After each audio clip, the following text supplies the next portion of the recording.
If you only buy one indoor plant this year, make it one of these. Welcome back to Garden Nest Living. First up is the snake plant. It's nearly impossible to kill and perfect for beginners who want maximum results with minimum effort. Number 2 is the elegant peace lily. Beyond its beautiful white flowers, it loves humidity and is uniquely effective at reducing airborne mold. Next is the fast-growing spider plant. It's incredibly resilient and regularly produces tiny baby plants you can pot up and share. For a tropical feel, choose the Areca Palm. It's a fantastic statement plant that also acts as a natural humidifier for your home.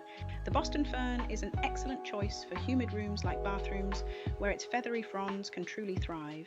Number 6 is the rubber plant. Its large, glossy leaves create a wonderful focal point and a sense of sturdy structure in any space. Finally, we have the Pothos.